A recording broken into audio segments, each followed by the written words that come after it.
ठीक है।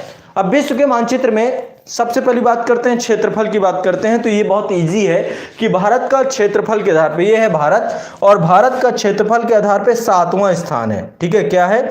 7वां स्थान है। तो क्षेत्रफल के आधार पे क्या है भारत का? 7वां। एक बार इसको समझ लेते हैं, कितना है भारत का? 7वां, 7th रैंक है। लेकिन बात इतने से नहीं बनती कि हम केवल 7th रैंक भारत की पढ़ लें, ये इजी नहीं है। हम इसको और थोड़ा डिटेल में जाएंगे।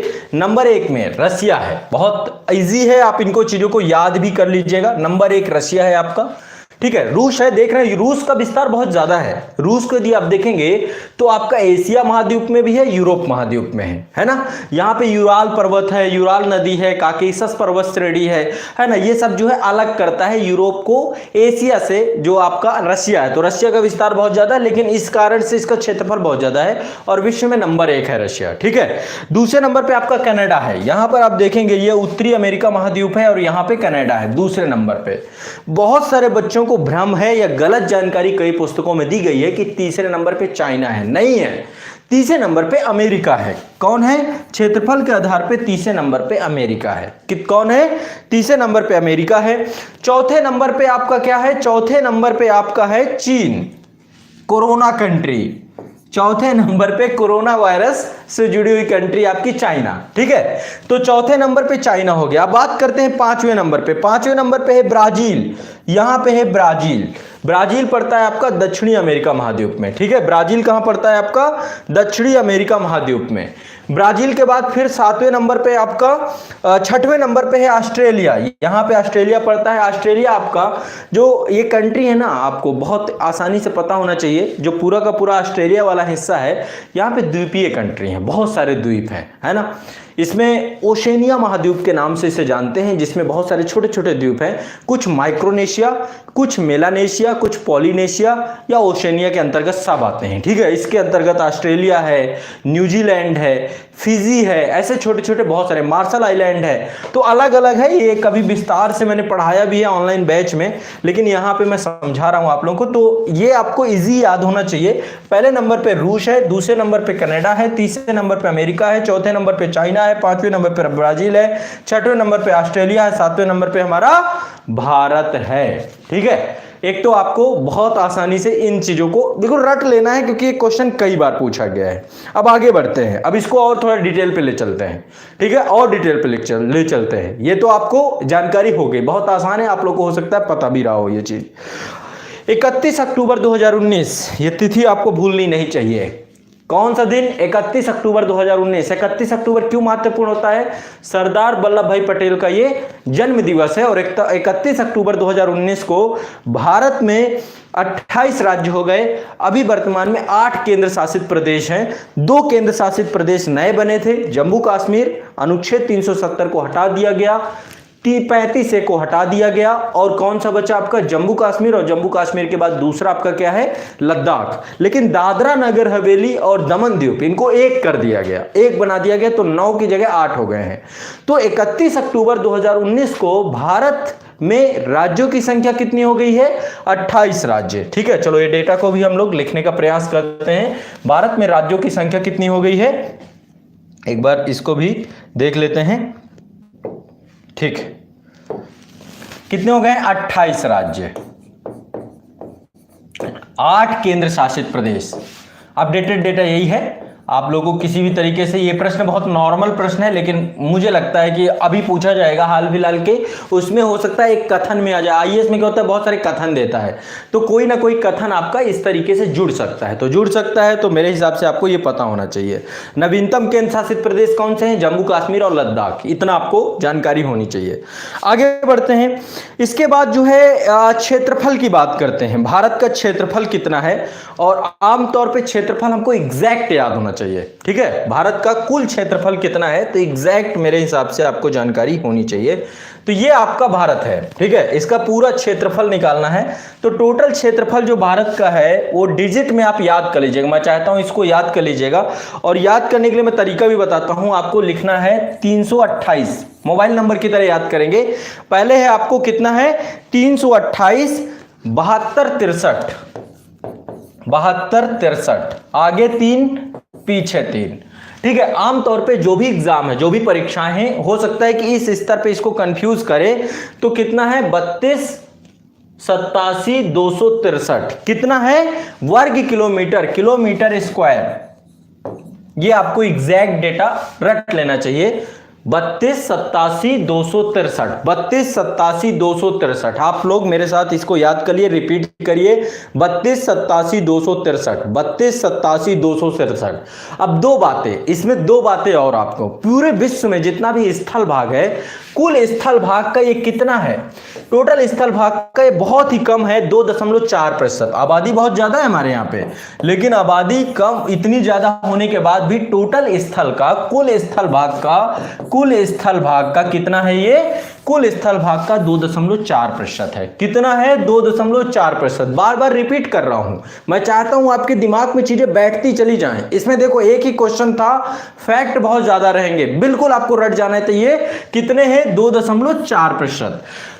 टोटल स्थल भाग का, कुल स्थल भाग का कितना है 2.4%। कितना है 2.4%। कितना है 2.4%। रट लो, ठीक।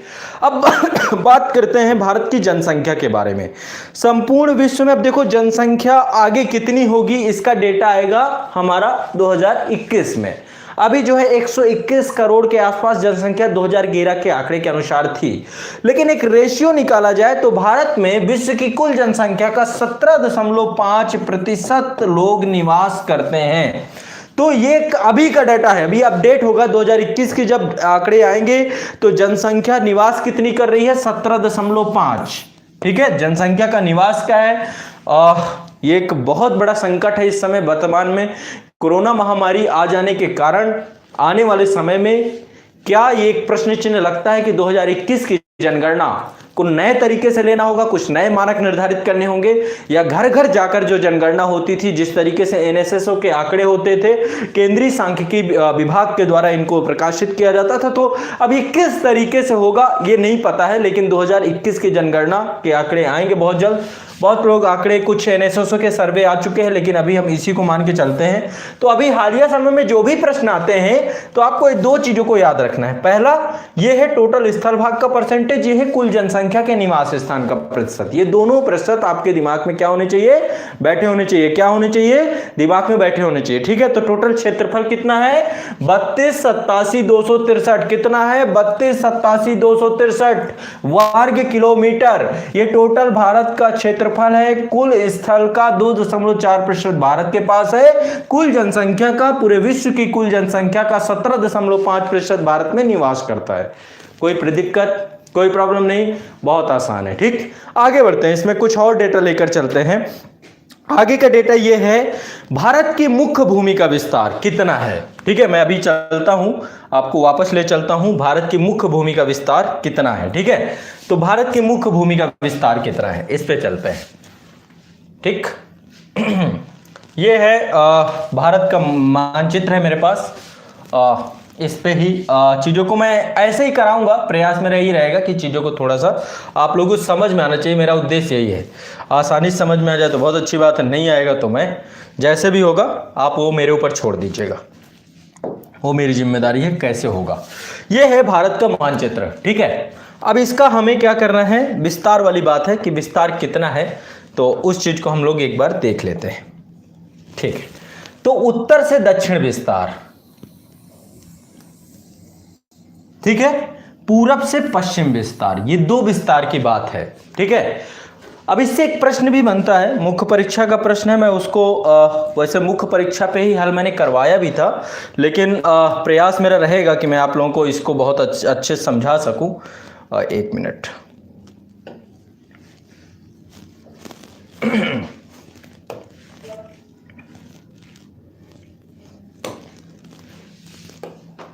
हाँ, अब इसको समझते हैं। माफ कीजिएगा, थोड़ा सा धीरे धीरे इसमें हैबिचुअल हो जाऊंगा तो चीज़ें आसानी से समझ में आ जाएंगी।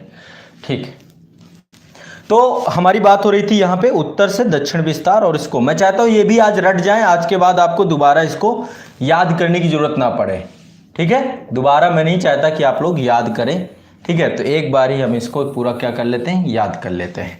तो उत्तर से दक्षिण विस्तार जो आपका है ये कितना है, बहुत आसान है, बहुत आसान है। उत्तर से दक्षिण विस्तार, इसको बिल्कुल दिमाग से रट लीजिएगा। मैं एक संख्या लिख रहा हूं, ये विस्तार की बात कर रहा हूं। ये है नॉर्थ, ये आपका नीचे साउथ, ये है आपका वेस्ट, ये है आपका ईस्ट। ठीक है, तो उत्तर से दक्षिण विस्तार, एक डिजिट लिख रहा हूं, 3 उल्टा चलते हैं, 2 1 4 रट लो। 3 उल्टा चल रहे हैं, 3 2 1 4 रट लो। कितना है किलोमीटर, 32 14 3214 321 4, जो याद करना हो, जैसे याद करना हो। मेरा काम है आपको दिमाग में बैठ जाने चाहिए। 3 2 1 4 3 2 1 4 3 2 1 4 3 2 1 4 3 2 1 4 3 2 1 4, बस खत्म बात। ठीक, ये रट गया। अब आगे चलते हैं, ये डिजिट है, ये भी आसान है, इस डिजिट को भी याद करना है आपको। 2933 2933 29 33 29 33 29 33 किलोमीटर 29 33 किलोमीटर 29 किलो 33 किलोमीटर। उत्तर से दक्षिण विस्तार कितना है, 32 14। उत्तर से दक्षिण विस्तार कितना है, 32 14। पूरब से या पश्चिम से पूरब विस्तार 29 33। तो ये आपका एक मोटी मोटी बात ये हो गई। ठीक है, अब आगे बात करते हैं। अब आगे बात करते हैं, यहाँ पर कुछ और प्रश्न हैं जो मैंने यहाँ पे संकलन किया है। ठीक है, आगे बढ़ते हैं। यहाँ पे आपका कुछ एग्जामों में गांवों की संख्या पूछी गई है 2011 के प्रश्न पत्रों के आधार पे कि गांवों की भारत में संख्या कितनी है। ठीक है, तो एक बार इसको भी देख लेते हैं कि गांवों की संख्या को लेकर के क्या पूछा गया है। तो गांवों की कुल संख्या जो डेटा अभी चेंज होता रहेगा, क्योंकि अब शहरीकरण बढ़ रहा है, लगातार जो है शहर हैं। लेकिन 2011 की जनगणना के अनुसार जो आंकड़े हैं, तो गांव की कुल संख्या कितनी है, 6 लाख। और ये किसी भी एग्जाम में पूछा जा सकता है, किसी भी एग्जाम में 6,40,000 40,000। ये तो मोटा मोटा आइडिया है, आपको इतना आइडिया तो याद ही होना चाहिए। 6,40,000 भारत में गांव है। ठीक है, आगे बढ़ते हैं। ये है टोटल है 932। अभी जो लेटेस्ट डेटा है ये है, आगे चल के डेटा भी बदल जाएगा। अभी नई जनगणना आएगी तो गांवों की कुल संख्या भारत में ये है।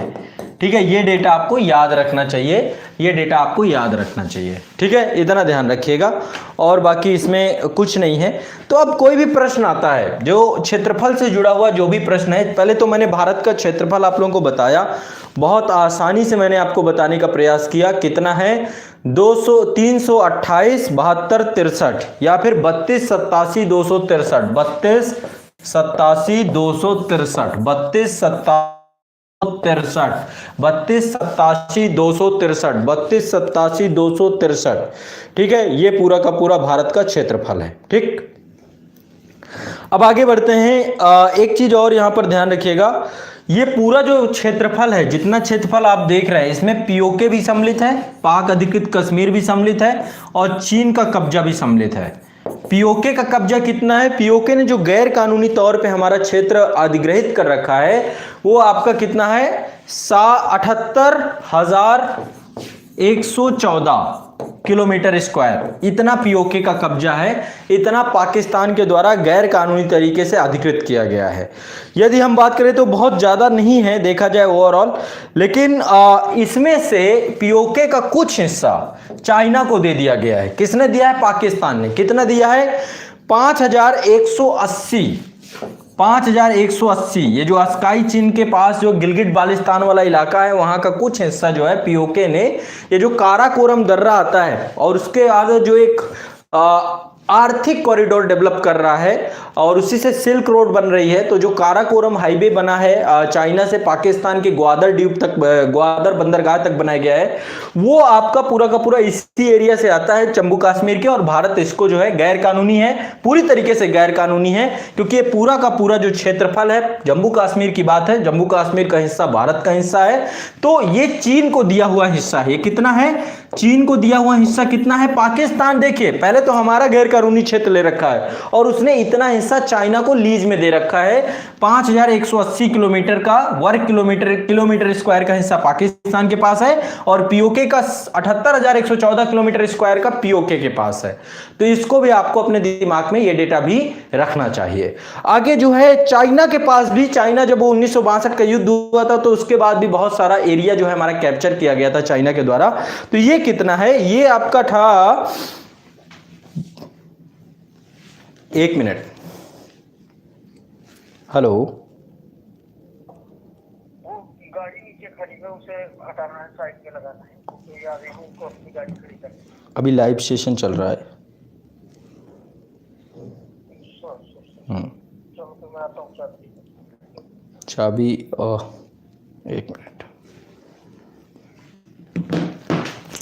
ठीक है। चलिए मैं आगे एक आपको और विषय वस्तु बता देता हूं। एक मिनट रुकिएगा थोड़ा सा, एक छोटा सा अवरोध है, निश्चित तौर पे आप लोग प्रयास करेंगे, तब तक आपको अवलोकन करिए। एक मानचित्र में आपको यहाँ पे देके जाता हूँ विश्व अर्थ का। एक मिनट में आया मैं, ठीक है, एक छोटी सी जरूरत है, एक मिनट में आया।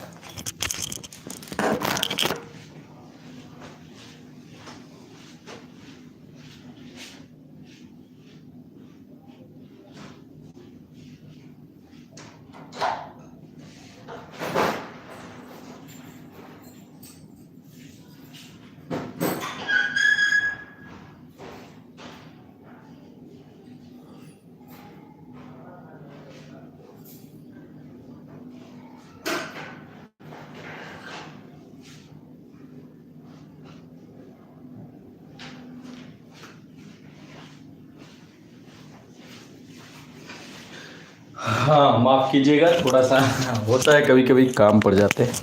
ठीक है, चलो आते हैं टॉपिक में, वापस लौटते हैं। ठीक है, तो आपका जो है नेक्स्ट सेशन है जो नेक्स्ट टॉपिक कर रहे थे। हाँ, यहाँ पे चाइना के पास भी जब 1962 का युद्ध हुआ था तो चाइना ने भी बहुत बड़ा हिस्सा हमारा कैप्चर कर रखा है। ये संख्या याद रखिएगा, 3755 किलोमीटर स्क्वायर, वर्ग किलोमीटर, इतना हिस्सा चाइना के पास है। तो ये टोटल हिस्सा है। ये जो है पीओके वाला हिस्सा भी हम इसमें काउंट करते हैं। 32,87,263 किलोमीटर स्क्वायर ये हमारे भारत का कुल क्षेत्रफल है, जिसमें पीओके के पास कितना है? 78,114 किलोमीटर स्क्वायर। पीओके ने चाइना को कितना दे रखा है? 5,180। दूसरा चीन के पास कितना है? ये पूरा का पूरा जो स्काई चीन का हिस्सा है ये सब भारत का हिस्सा है। चाइना का गैर कानूनी अधिग्रहण है, पाकिस्तान का गैर कानूनी अधिग्रहण है। ठीक है, सब भारत का हिस्सा है, तो ये भी आपको ध्यान रखना चाहिए। तो ये पूरा डेटा आपका क्षेत्रफल से जुड़े हुए जो प्रश्न है मेरे हिसाब से गलत नहीं होने चाहिए। तो भारत का स्थान क्या है क्षेत्रफल पे? 7वां। ठीक है, कोई डाउट नहीं ना? चलो आगे बढ़ते हैं। अगला क्वेश्चन जो आपका निकल के आएगा वो अक्षांशीय विस्तार से निकल के आएगा। अभी थोड़ा सा कॉन्सेप्चुअल है, यहाँ पे एक कॉन्सेप्ट भी मुझे आप लोगों के साथ डिस्कस करना पड़ेगा। पहले प्रश्न पे चलते हैं। ऐसे प्रश्न बहुत सारे पूछे गए और देखो मैं इस प्रश्न को आप लोगों को डिस्कस भी करूंगा, कहाँ से ऐसे प्रश्न आए हैं। ठीक है, ये भी मैं आपको बहुत अच्छे से डिस्कस करने का प्रयास करूंगा, कहाँ से ये प्रश्न पूछे गए। तो ये प्रश्न आपका हो गया, ऐसे ये कई जगह पूछा गया। अब आता है ये अक्षांशीय विस्तार को लेकर के प्रश्न आपका कई बार पूछा गया है, तो एक बार इसको देख लेते हैं।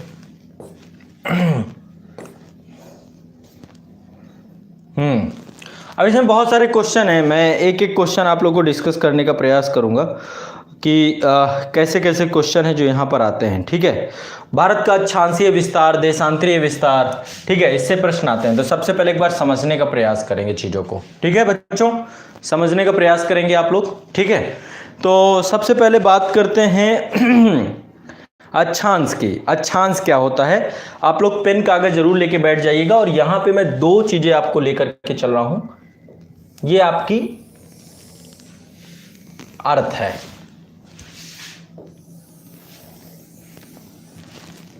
ठीक, मान लीजिए ये थोड़ा सा छोटा बन गया, तो चलो एक बार इसको हटा देते हैं। अब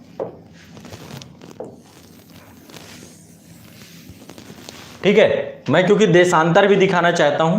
ठीक है, तो यहां पे जो अक्षांश रेखा होती है, आसान भाषा में समझाऊं, पहली बात तो ये काल्पनिक रेखाएं हैं।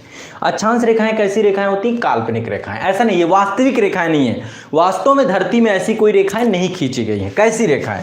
कैसी काल्पनिक रेखाएं? ऐसी काल्पनिक रेखाएं। कैसी काल्पनिक रेखाएं? ऐसी काल्पनिक रेखाएं।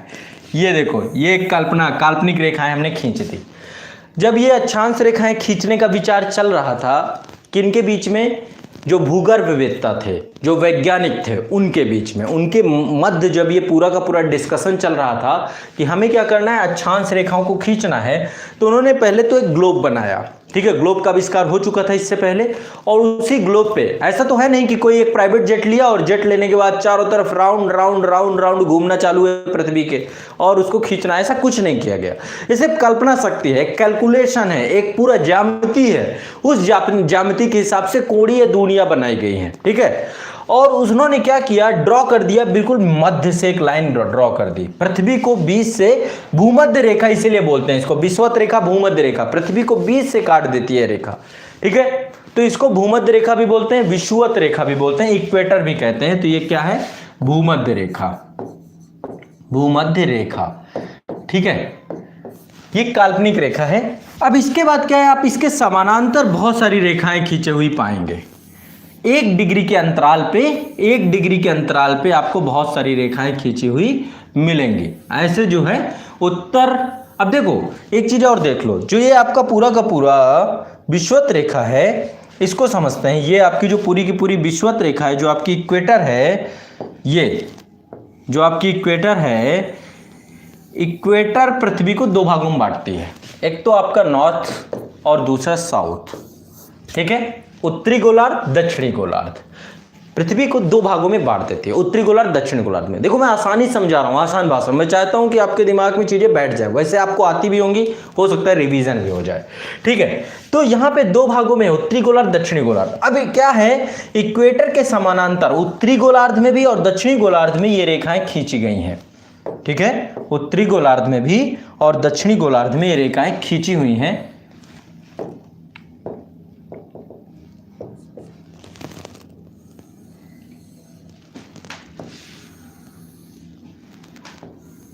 एक डिग्री के अंतराल पे, कितना? 1 डिग्री के। अब देखो आसान भाषा में इसको समझाता हूं। यहां पे पृथ्वी का केंद्र है, यहां पे पृथ्वी का केंद्र है, सेंटर है ना। मान लीजिए आपके पास कोई फल हो, फल में मान लो सेव हो, सेव को आप बीच से काट दीजिए। ठीक है, सेव को मैंने क्लास में शायद बच्चों को समझाया भी था, इसको लेकर के बीच से काट दीजिए तो उसका आपको केंद्र बिंदु दिखने लगेगा जहां पे बीज होते हैं ना। तो पृथ्वी के सेंटर में मान लीजिए ये पूरी की पूरी आपने एक लाइन ड्रॉ कर रखी है। अब इसके सेंटर से कोणीय दूरियां लीजिए। जैसे मान लीजिए ये आपका एक 180 डिग्री का कोण है, 180 डिग्री का कोण है ना। अब यहां से 1 डिग्री का कोण, 1 डिग्री का कोण, 2 डिग्री का कोण, 3 डिग्री का कोण, 4 डिग्री का कोण, 5 डिग्री का कोण, 6 डिग्री का कोण, ऐसे बनेगा ना, लगातार बनता जाएगा। कितना बनेगा? 180 डिग्री तक का कोण जाएगा, है ना। तो पृथ्वी के मूल बिंदु से खींची गई कोणीय दूरियां जो कि विषुवत रेखा के समानांतर होती हैं, अक्षांश रेखाएं कहलाती हैं। कुछ नहीं है, पृथ्वी के मूल बिंदु से, पृथ्वी के मूल बिंदु से जब आपने ज्यामिति पढ़ी होगी, कोऑर्डिनेट पढ़ी होगी, तो कोऑर्डिनेट में ये होता है ना, अक्ष होता है ना, अक्ष में ये होता है एक्स एक्सिस, एक्स डैश, माफ कीजिएगा ये वाई,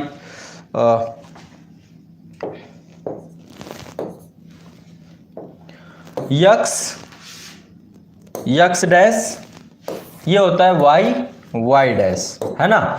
ये होता है मूल बिंदु। मूल बिंदु का मान हमेशा 0 0 होता है। ठीक है, तो वही है, यहां पे मूल बिंदु से खींची गई जो कोणीय दूरियां हैं पृथ्वी के, जो कोणीय दूरियां हैं, जितने डिग्री का कोण खींचेंगे उतने डिग्री का वो अक्षांश होगा। ठीक है, तो 1 डिग्री के अंतराल में हम क्या करते हैं, इनको खींचते हैं और यही अक्षांश रेखाएं होती हैं जो इस तरीके से समानांतर होती हैं।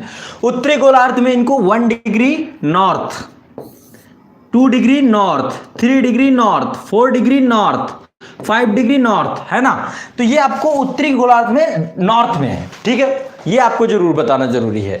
ऐसे ही दक्षिणी गोलार्ध में भी है। दक्षिणी गोलार्ध में भी आपकी ये खींची गई कोणीय दूरियां जितनी भी हैं, उसी हिसाब से ये क्या हो जाएगा आपका ठीक, दक्षिणी गोलार्ध में भी 1 डिग्री 2 डिग्री 3 डिग्री, तो आपका यहां पे 90 डिग्री नॉर्थ 90 डिग्री साउथ, ये दोनों पोल हैं आपके, नॉर्थ पोल और साउथ पोल।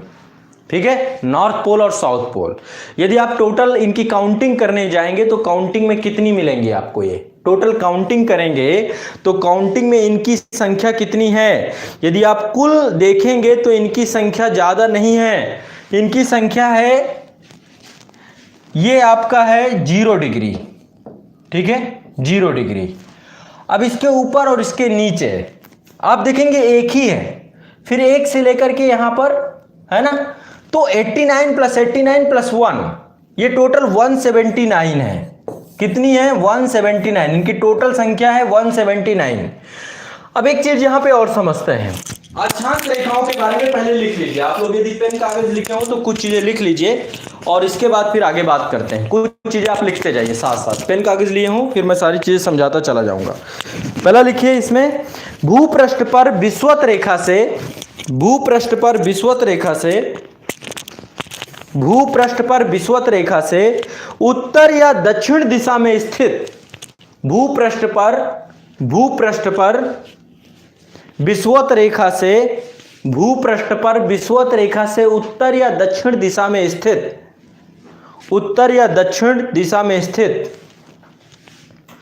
किसी भी बिंदु की पृथ्वी के केंद्र बिंदु से, किसी भी बिंदु की पृथ्वी के केंद्र बिंदु से, पृथ्वी के केंद्र बिंदु से मापी गई कोणीय दूरी, पृथ्वी के केंद्र बिंदु से मापी गई कोणीय दूरी, पृथ्वी के केंद्र बिंदु से मापी गई कोणीय दूरी, पृथ्वी के केंद्र बिंदु से मापी गई कोणीय दूरी क्या कहलाती है, अक्षांश रेखा कहलाती है, अक्षांश रेखा कहलाती है। बच्चों लिखते जाओ मेरी बात, लिखते जाओ, सभी लोग लिखते जाएंगे।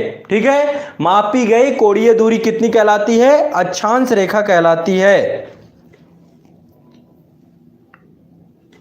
ठीक है, आगे बढ़ते हैं, नेक्स्ट।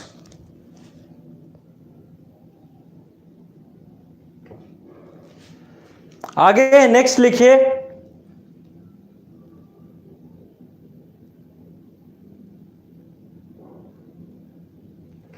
अक्षांश रेखाएं वह काल्पनिक रेखाएं होती हैं, अक्षांश रेखाएं वह काल्पनिक रेखाएं होती हैं, अक्षांश रेखाएं वह काल्पनिक रेखाएं होती हैं, अक्षांश रेखाएं वह काल्पनिक रेखाएं होती हैं, अक्षांश रेखाएं वह काल्पनिक रेखाएं होती हैं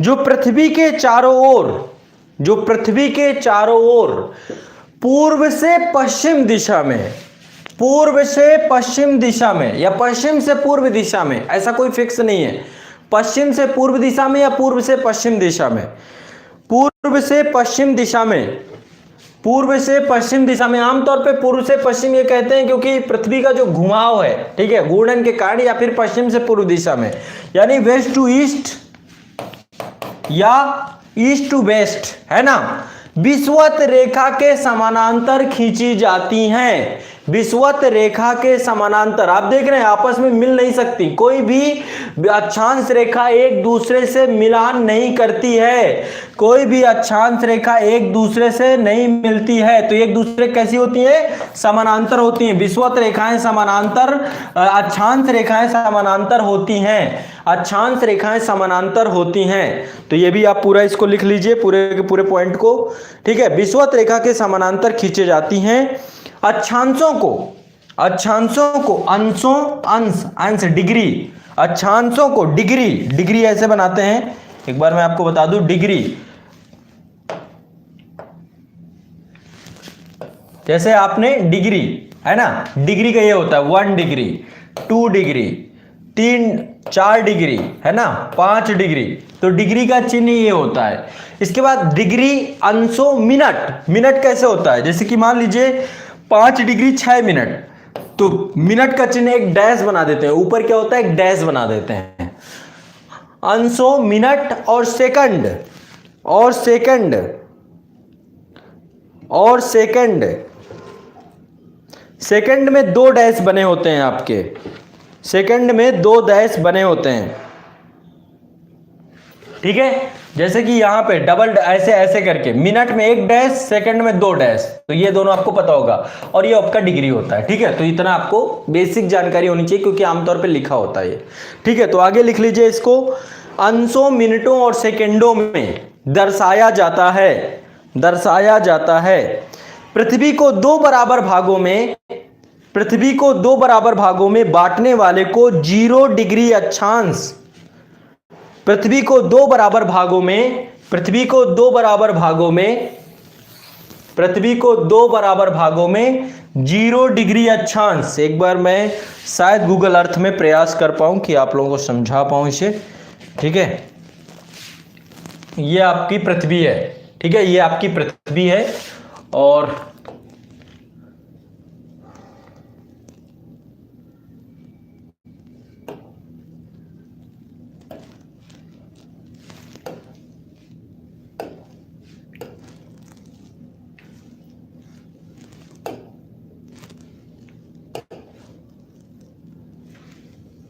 नहीं, चलिए कोई नहीं, अभी यहाँ पे मैं एक बार इसमें अक्षांश देशांतर भी डिनोट होते हैं, और कैसे होते हैं एक बार मैं देखूंगा, देखने के बाद फिर आप लोगों को अक्षांश देशांतर गूगल अर्थ के माध्यम से भी दिखा दूंगा कि कैसे गूगल अर्थ में भी अक्षांश देशांतर को डिनोट किया जाता है। इसमें भी बहुत प्रॉपर तरीके से दिखाया जाता है, ठीक है। तो एक बार मैं इसको देख करके आप लोगों को समझा पाऊंगा, ठीक है, कैसे इसमें अक्षांश देशांतर दिखाते हैं। इसमें भी कहीं ना कहीं पे सेक्शन है, ठीक। चलिए देख लेंगे इसको, ट्यूटोरियल्स हम लोग समझ लेंगे। तो ये आपकी जो है अर्थ है, पृथ्वी है, और पृथ्वी को आप लोग अपने मोबाइल में भी इंस्टॉल कर सकते हैं गूगल अर्थ को, और बहुत आसानी से मानचित्र को देख सकते हैं। तो पृथ्वी आपकी घूर्णन कर रही है, एक निश्चित जो है दिशा में ये घूर्णन कर रही है, पश्चिम से पूर्व की ओर घूर्णन कर रही है ना, और लगातार जो है पश्चिम से पूर्व दिशा की ओर घूर्णन करने के कारण से जो आपका सूर्योदय होता है वो भी आपका पूर्व दिशा में इसी कारण से होता है, सूर्य दिशा में आपका सूर्य उदित होता है, ठीक है। क्योंकि पहले जो है जो भी स्थान है पहले पूरब में ऐसे ऐसे चलती रहती है पृथ्वी, ठीक है। और ये टिल्टेड है, अपने अक्ष पे 23.5 डिग्री जो है टिल्टेड है, ठीक है। चलिए आगे बढ़ते हैं, नेक्स्ट आगे बढ़ते हैं। यहाँ पे ये 1 डिग्री के अंतराल पे खींची जाती हैं, ठीक है। जैसे 0 डिग्री है, फिर 1 2 3 4 5, ठीक है, और 90 तक हम जाएंगे, ठीक है। तो एक तो सबसे पहले ये आपको 0 डिग्री से लेकर के आपका पूरा का पूरा यहाँ तक जाती है। 1 डिग्री के अंतराल पे इसको उत्तरी गोलार्ध में खींचा जाता है, और ऐसे ही दक्षिणी गोलार्ध में भी 1 डिग्री के अंतराल पर खींचा जाता है टोटल इनको, ठीक है। इसके बाद इन दोनों के बीच में जैसे दो आपके, ये एक क्वेश्चन पूछ सकता है आपका, जैसे कि ये मान लो 0 डिग्री है, 1 डिग्री है, तो दोनों के बीच की जो दूरी होगी, अधिकतम दूरी होगी, वो कितनी होगी? 111 किलोमीटर। ये जरूर याद कर लीजिएगा। 2 अक्षांशों के मध्य के बीच की जो अधिकतम दूरी होती है 111 किलोमीटर। कितनी होती है? 111 किलोमीटर। कितनी होती है? 111 किलोमीटर। कितनी होती है? 111 किलोमीटर। कितनी होती है? 111 किलोमीटर। रट लीजिएगा इसको। 2 अक्षांशों के बीच की अधिकतम दूरी कितनी होती है? 111 किलोमीटर। 2 अक्षांशों के बीच की अधिकतम दूरी कितनी होती है? 111 किलोमीटर। ये भी आपको दिमाग में बिल्कुल बैठा होना चाहिए, ठीक है। तो ये हो गई आपकी अक्षांश रेखाएं। अभी थोड़ी देर में डिस्कस करेंगे, आपकी जो आगे की जो सेक्शन होंगे उनको बारे में भी चर्चा करेंगे। अब देखो इससे प्रश्न पूछता है, अब चलो आगे, अब आगे बढ़ते हैं। इससे प्रश्न भी पूछता है, प्रश्न के बारे में, प्रश्न पे चलते हैं।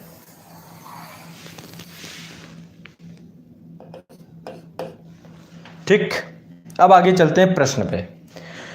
अब जैसे मान लीजिए ये है, ये आपकी देशांतर मैंने खींच दी। ये देशांतर रेखाएं भी देशांतर रेखाएं समझाऊंगा, ठीक। देशांतर रेखाएं, ये आपकी अक्षांश रेखाएं, ये आपकी विषुवत रेखा है। ये आपकी, इसको बोलते हैं हम लोग मानक मध्याह्न रेखा, या इसको ग्रीनविच लाइन भी बोलते हैं। हमारा समय जो निर्धारित होता है देशांतर रेखाओं से होता है, ग्रीनविच मेरिडियन बोलते हैं इसको, ठीक है, या मानक मध्याह्न रेखा। अब इस पे बात करते हैं। यहाँ पे ये है आपकी विषुवत रेखा, भूमध्य रेखा, भूमध्य रेखा।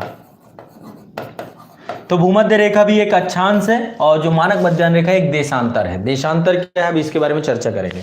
अब यहाँ पे सारे महाद्वीप हैं, एक बार महाद्वीपों के बारे में एक बार डिस्कशन हो जाए।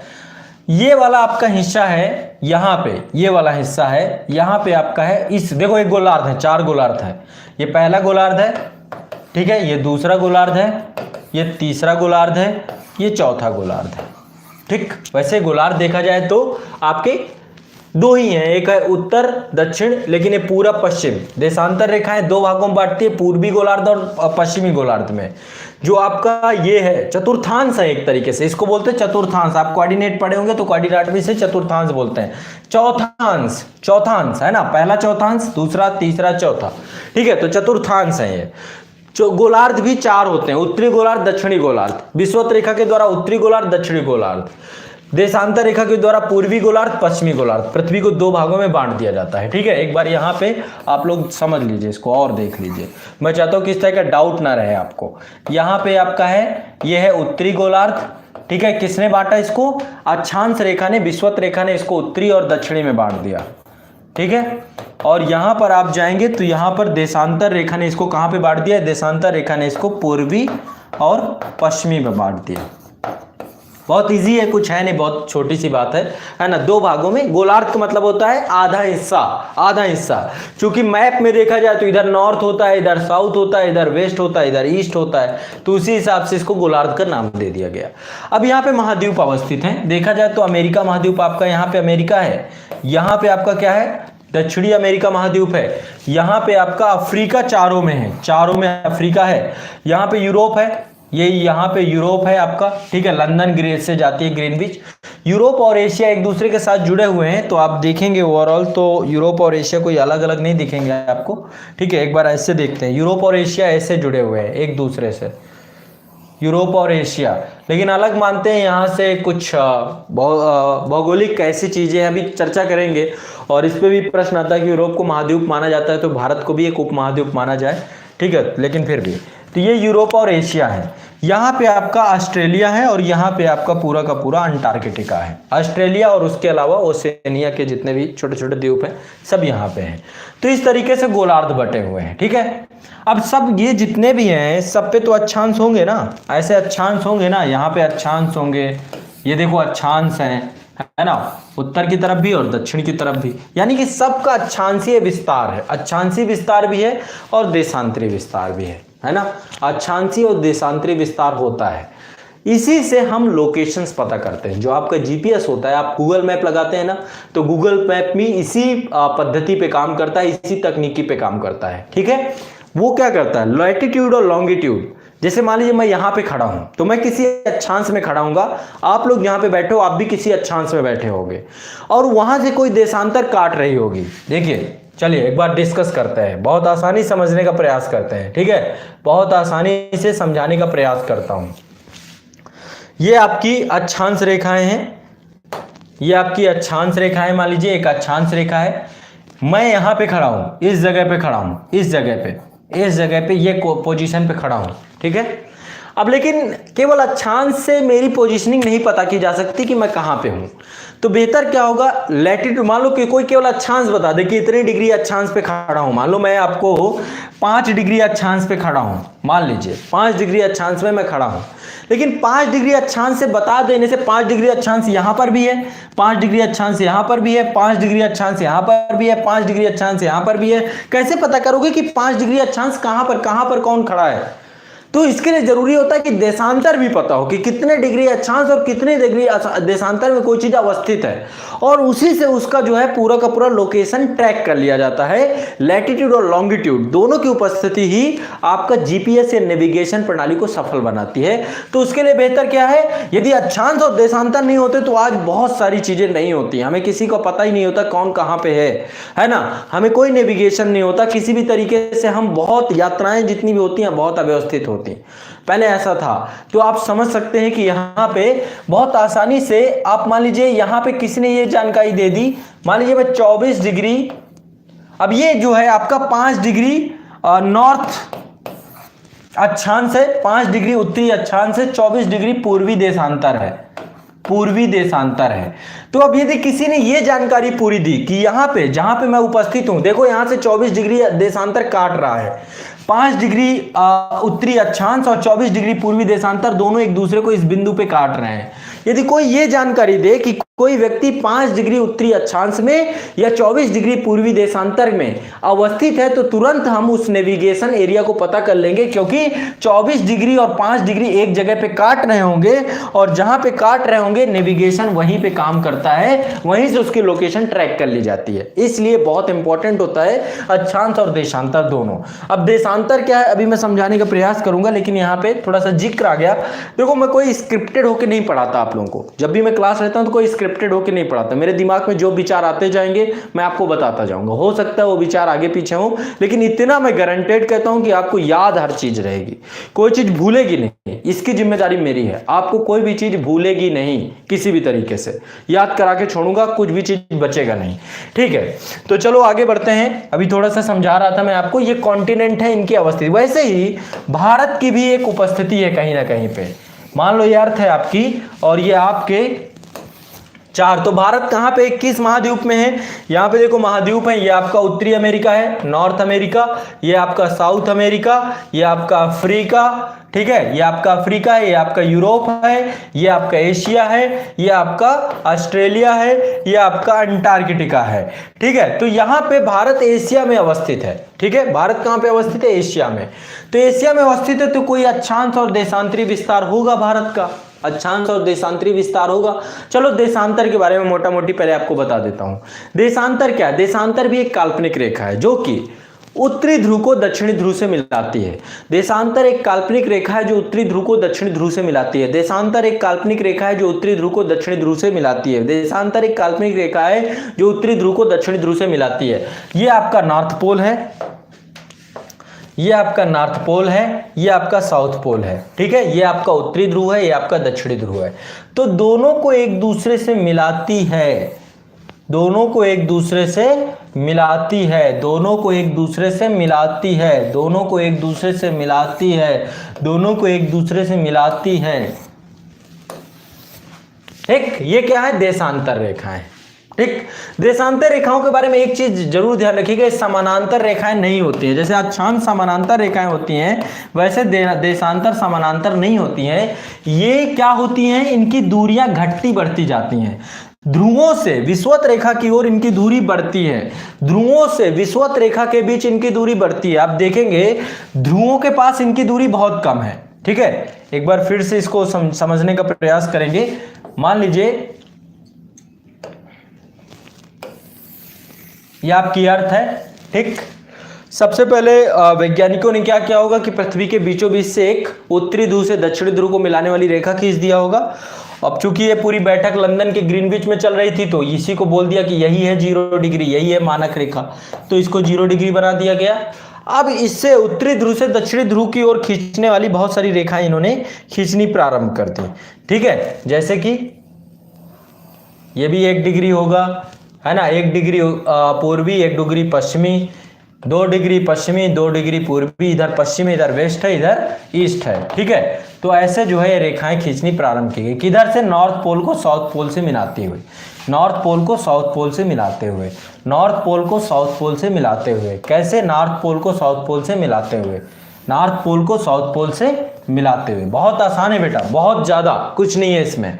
ठीक है, इन दोनों के बीच का एक डिस्टेंस है, इन दोनों के बीच का एक डिस्टेंस है।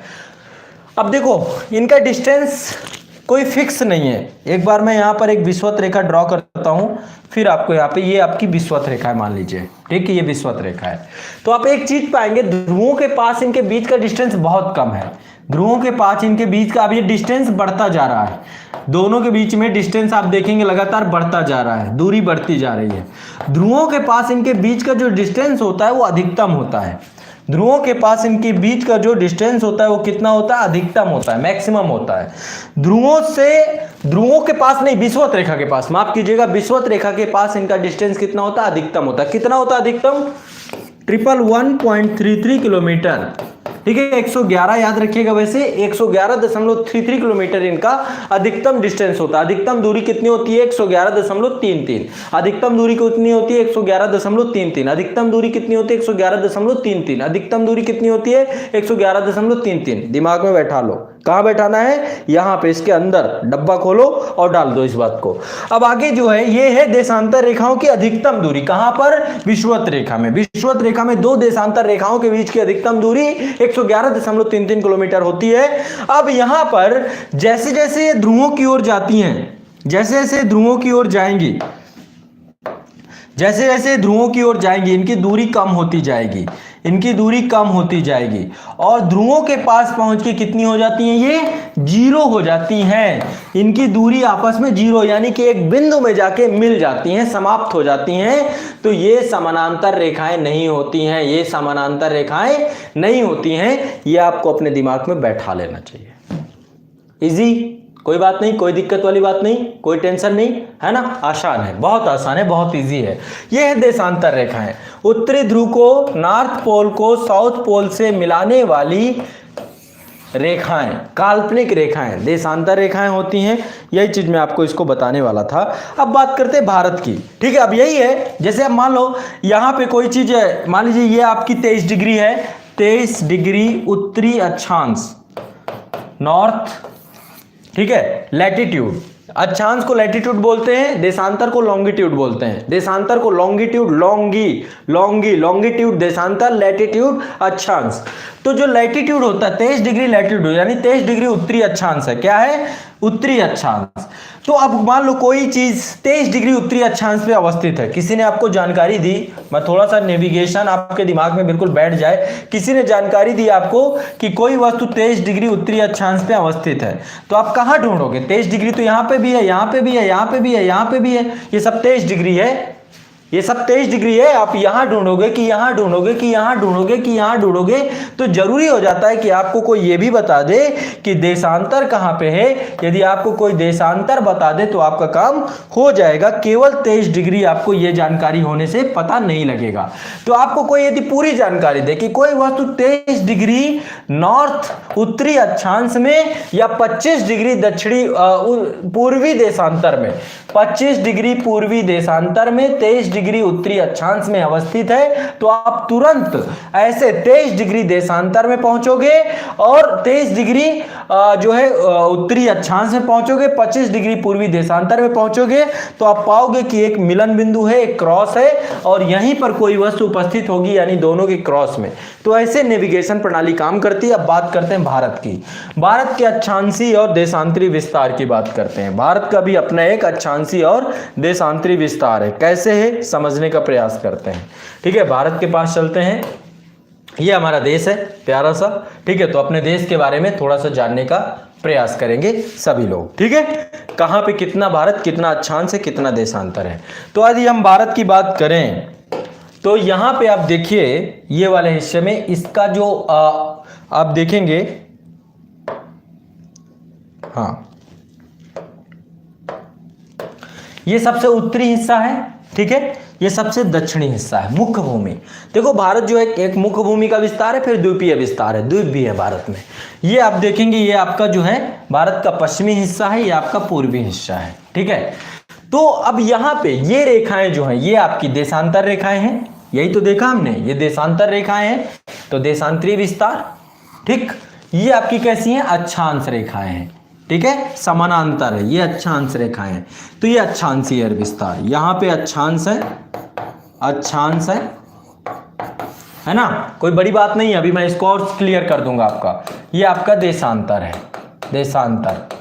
ठीक है, और ज्यादा क्लियर करना हो तो चलो यहां पे बात कर लेते हैं। यहां पे ये आपका क्या है? 0 डिग्री। ठीक, ये आपका 0 डिग्री है, ये आपका 0 डिग्री है, ये 0 डिग्री देशांतर है। इसको मानक मध्याह्न रेखा या फिर ग्रीनविच रेखा कहते हैं। 0 डिग्री देशांतर है। ये आपका क्या है? 0 डिग्री अक्षांश है। आसान है। ठीक है, ये आपके चतुर्थांश है, पहला, दूसरा, तीसरा, चौथा। भारत यहाँ पे, एशिया यहाँ पे है, इस वाले में, पहले वाले में भारत भी यहीं पर है, यहीं पर भारत उपस्थित है। ठीक है, तो अब देखो अब आपको ये पता होना चाहिए कि भारत की लोकेशन क्या है। भारत का जो मुख्य भूमि है, मेन लैंड हिस्सा है, मेन लैंड है 8 डिग्री 4 मिनट, 8 डिग्री 4 मिनट उत्तरी अक्षांश। कितना है उत्तरी अक्षांश? कितने तक है? 37 डिग्री 6 मिनट, 37 डिग्री 6 मिनट उत्तरी अक्षांश। भारत का अक्षांशीय विस्तार कितना है? इतना है। 84 से 376, 84 से 376, 84 से 376, 84 से 376, 84 से 376, 8 डिग्री 4 मिनट, 8 डिग्री 4 मिनट कितना है? 37 डिग्री 6 मिनट, 8 डिग्री 4 मिनट से 37 डिग्री 6 मिनट, 8 डिग्री 4 मिनट से 37 डिग्री 6 मिनट, 8 डिग्री 4 मिनट से 37 डिग्री 6 मिनट, 8 डिग्री 4 मिनट से 37 डिग्री 6 मिनट। तो ये 0 डिग्री आया है, आपका विषुवत रेखा है। तो यहां पे 8 डिग्री कहां पे होगा? यहां पे कहीं उपस्थित होगा, यहां पे होगा 8 डिग्री ऊपर होगा ना। उत्तरी अक्षांश की बात कर रहे हैं ना, 8 डिग्री 4 मिनट उत्तरी यानी ऊपर की ओर, दक्षिणी होता तो नीचे जाता, तो 8 डिग्री 4 मिनट उत्तरी, तो यहां पर होगा कहीं पे 1 2 3 4 8 डिग्री 4 मिनट। ठीक, कहां तक है? 37 डिग्री 6 मिनट। तो 37 डिग्री कहां तक जाएगा? यहां तक जाएगा। 37 डिग्री 6 मिनट यहां तक जाएगा, है ना। 8 डिग्री 4 मिनट से 37 डिग्री 6 मिनट, तो कहां तक, कहां से कहां तक? दिमाग में बैठा लेना है, दिमाग में बैठा होना चाहिए आप सभी के, दिमाग में बैठा होना चाहिए। 8 डिग्री 4 मिनट से 37 डिग्री 6 मिनट रट लो, आज के बाद याद करना ना पड़े। 84 से 376, 84 से 376, 84 से 376 मोबाइल नंबर की तरह याद करना है, 84 से 376। तो ये आपका हो गया अक्षांशीय विस्तार। अभी मैं भारत की लोकेशन निकाल रहा हूं। अब बात करते हैं देशांतरी विस्तार, जो ये पॉइंट है, एक पॉइंट ये है, एक पॉइंट ये है, इसको याद करना है। 687 68 degree 7 minute, 687 68 degree 7 minute, 687 68 degree 7 minute पूर्वी देशांतर, क्योंकि भारत पूर्वी गोलार्ध में है। पूर्वी देशांतर, भारत कहां पर है? पूर्वी गोलार्ध में। भारत कहां पर है? पूर्वी गोलार्ध में। भारत कहां पर है? पूर्वी गोलार्ध में। भारत कहां पे है? पूर्वी गोलार्ध में। भारत कहां पर है? पूर्वी गोलार्ध में। भारत कहां पर है? पूर्वी गोलार्ध में। ठीक, तो ये क्या है? 68 डिग्री 7 मिनट पूर्वी देशांतर। कहां तक? 97-25 पूर्वी देशांतर, 97-25 पूर्वी देशांतर। तो अब याद करिए, 84 से 376, 667, 687 से 68, 7 से 97-25। एक मोबाइल नंबर है आपका, कितने अंकों का है? 2, ये 5 5 3, ठीक है, 8 8 4 11, 11 अंकों का नंबर है। 11 अंकों का नंबर अभी मेरे साथ याद करेंगे आप। 8 डिग्री 4 मिनट उत्तरी अक्षांश से 37 डिग्री 6 मिनट उत्तरी अक्षांश, 68 डिग्री 7 मिनट पूर्वी देशांतर से 97 डिग्री 25 मिनट। रट लो, रट लेना है सबको, ठीक है। ये पूर्वी है, पूर्वी देशांतर, क्योंकि भारत कहां उपस्थित है? उत्तरी गोलार्ध। अब देखो ये निकल के आया आपका, भारत कहां हुआ? उत्तरी गोलार्ध में उपस्थित हुआ ना, भारत आपका उत्तरी गोलार्ध में उपस्थित हुआ ना, और पूर्वी गोलार्ध में। भारत उत्तरी और पूर्वी गोलार्ध में उपस्थित है। भारत उत्तरी और पूर्वी गोलार्ध में उपस्थित है। भारत उत्तरी और पूर्वी गोलार्ध में उपस्थित है। भारत उत्तरी और पूर्वी गोलार्ध में उपस्थित है। भारत उत्तरी और पूर्वी गोलार्ध में उपस्थित है। 8 डिग्री 4 मिनट उत्तरी अक्षांश से लेकर 37 डिग्री 6 मिनट उत्तरी अक्षांश तक, 68 डिग्री 7 मिनट पूर्वी देशांतर से 97 डिग्री 25 मिनट पूर्वी देशांतर तक भारत की उपस्थिति और अक्षांश और देशांश। तो अब कोई भी क्वेश्चन पूछ ले आपका अक्षांश और देशांतर से, अवस्थिति विस्तार से, आपको कर लेना चाहिए। अब देखो जो क्वेश्चन पूछता है बहुत अजीबोगरीब पूछता है। मैं आपको 2-3 क्वेश्चन जो है यहां पे आइडिया देता हूं, ठीक है। ये आपका गूगल अर्थ है, ठीक है। भारत पे चलते हैं, कहां है भाई?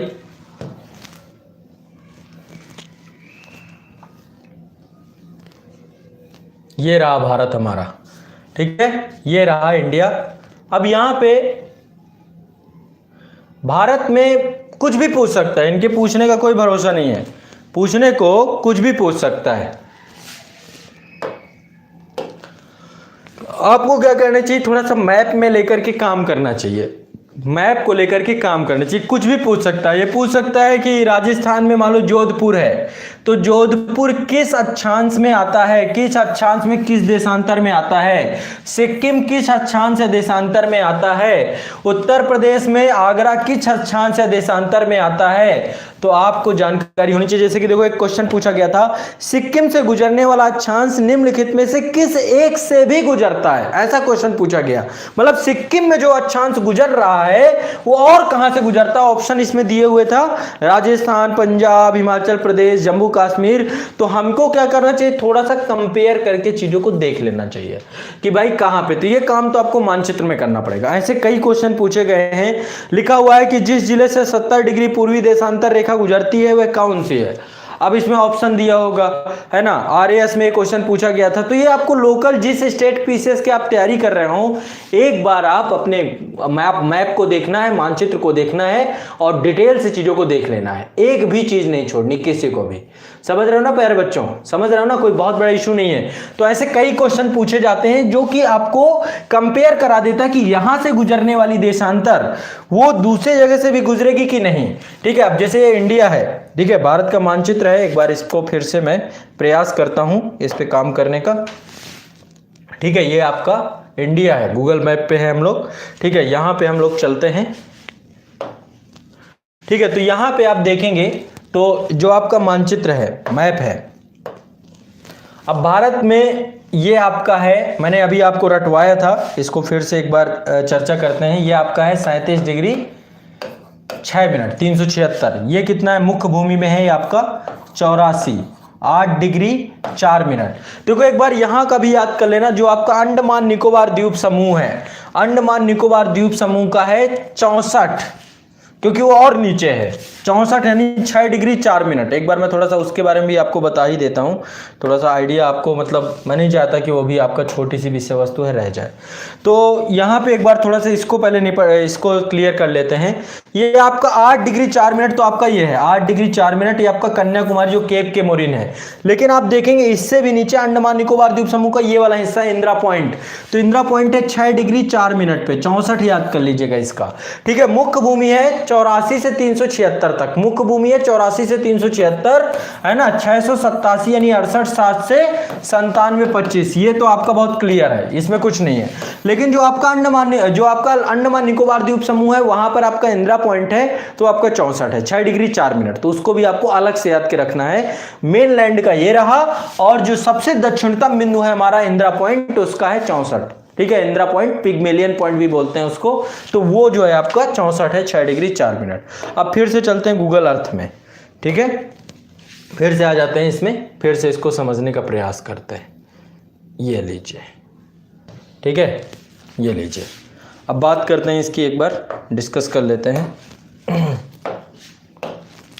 तो अब यहाँ पे मैंने यही आपको चर्चा की थी ना, यहाँ पे हमारी चर्चा हुई कि ये कितना है, ये मान लीजिए ये हमारा सबसे है 376। जैसे 376 आता मैंने तो ऐसे ही याद कर रखा है। 84 8 डिग्री 4 मिनट, ये आपका है कितना 687 68 डिग्री 7 मिनट, और ये कितना है 97 25, ये ऐसे याद कर लीजिए। ठीक है, और यहाँ पे अंडमान निकोबार द्वीप समूह ये है, तो ये होगा 64। ठीक है, ये याद कर लीजिए। यानी कि ये आपका सबसे लास्ट पॉइंट है ये आपका, तो ये हमारा पूरा भारत है मेनलैंड का। ठीक है, अब यहाँ पे कौन सा अक्षांश है, कौन सा देशांतर है, इसी के बीच में। जैसे 37 डिग्री, यहाँ पे 8 डिग्री 4 मिनट है, तो फिर आपका प्रारंभ क्या हो जाएगा, मान लीजिए, और थोड़ा सा इसको दूसरे, हाँ, फिर यहाँ पे 9 डिग्री आ जाएगा, यहाँ पे 10 डिग्री आ जाएगा, यहाँ पे 11 डिग्री आ जाएगा, यहाँ पे सब अक्षांश हैं, 12 डिग्री उत्तरी अक्षांश, 13 डिग्री उत्तरी अक्षांश, 14 डिग्री उत्तरी अक्षांश, 15 डिग्री उत्तरी अक्षांश, 16 डिग्री उत्तरी अक्षांश, 17 डिग्री उत्तरी अक्षांश, 18 डिग्री उत्तरी अक्षांश, 19 डिग्री उत्तरी अक्षांश, 20 डिग्री उत्तरी अक्षांश, है ना। तो ऐसे 21 डिग्री, है ना, ऐसे करके पूरा का पूरा ये 37 डिग्री 6 मिनट तक जाएगा उत्तरी अक्षांश का। ठीक, ऐसे करके आपके उत्तरी अक्षांश हैं जो कि प्रॉपर जाएंगे। ठीक है, तो क्या है कि इसी तरीके से आपको